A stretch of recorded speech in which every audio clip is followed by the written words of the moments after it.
Hello, we are Team powerEX, and we've been working on the Basilisk boot project. So our objective is to create a novel exoskeleton that would reduce the metabolic cost of traversing through dissipative terrains like sand or snow without interfering with the user's natural walking gait. This would allow the user to more easily maneuver through these challenging environments. The current exoskeleton design we are iterating off of uses a spring to store mechanical energy that would otherwise be transferred into the ground. However, as stated in the last slide, there is nothing currently addressing users who need to move through sandy or snowy terrains. A simple potential solution exists, but the problem with using something like snowshoes is that they interfere with the normal walking gait of the user. They are too large to remain unintrusive. Our solution combines the power transmission of the hard ground-based exoskeleton with the sinkage-reducing features of the snowshoes. By creating a collapsible sole, the surface area of the user's shoe can be increased to reduce sinkage, while the sole's small size, when not in use, prevents any change to their normal walking behavior. The design of the exoskeleton was divided into three main parts: an enlarged sole interfaces with dissipative terrain. It is responsible for minimizing the energy dissipated by granular media, similar in operation to snowshoes. A lower attachment and spring connects to a wearer's shoe and passively recovers energy expended by the user.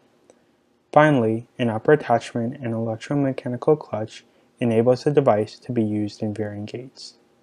Each exoskeleton weighs under 2.5 pounds and adjusts to adults with heights between the 5th and 95th percentiles. Shown is the final prototype designed to be used as a research platform for the Power Lab. This prototype, which has shown successful results in preliminary experimentation, was used to rapidly validate the design, vary possible parameters, and iterate on design flaws. Some minor changes for comfortability and manufacturability would enable this device to be a viable product. The sole of the exoskeleton is designed to minimize the displacement of granular media as a user walks or runs. With a surface area of over 750 square centimeters, pressure applied to the ground is spread over the largest possible surface area, while maintaining a width that does not affect the user's regular gait. The front part of the sole is hinged independently of the back, which makes the exo comfortable to walk and run in. The front part of the sole expands using a spring-loaded scissor mechanism. This design makes the width of the device similar to that of a conventional shoe between the toe-off and heel strike parts of the gait. The final device will also have a ribbed, rubber-coated surface to maximize friction on the ground.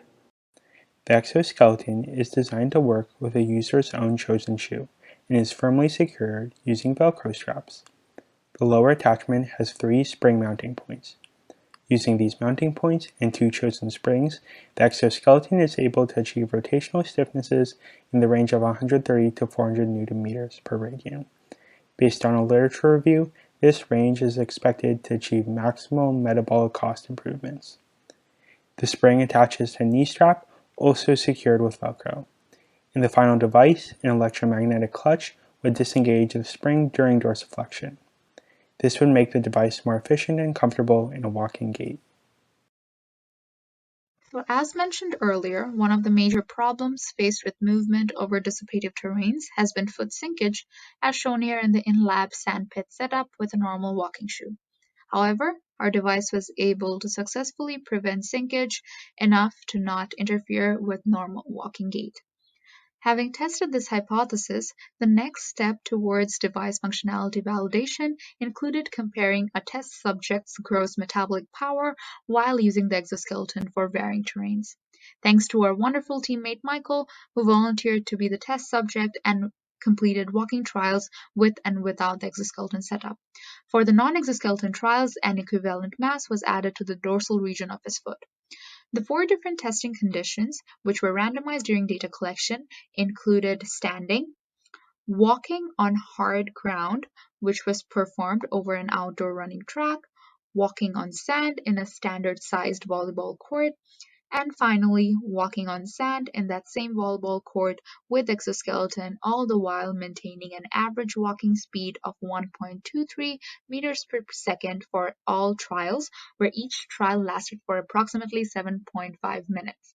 The bar graph shows the metabolic cost in watts per kg body weight. As you can see, there is a 245 spike up of metabolic cost due to the energy dissipation to the granular terrain.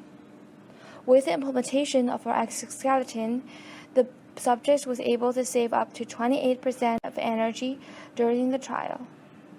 To contextualize this energy saving to real world, our exo will allow you to carry an additional weight that is 1/4 of your body weight without having you spending more energy. And this will be very favorable for EMTs and soldiers whose daily tasks involve carrying heavy weights while traversing through sandy terrain.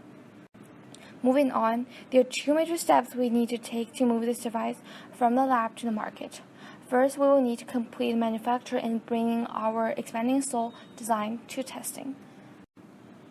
Second, we will need to distinct the energy saving from the two mechanisms, namely the parallel spring and the increased ground contact area, to give the investors and potential customers a clear view behind our product.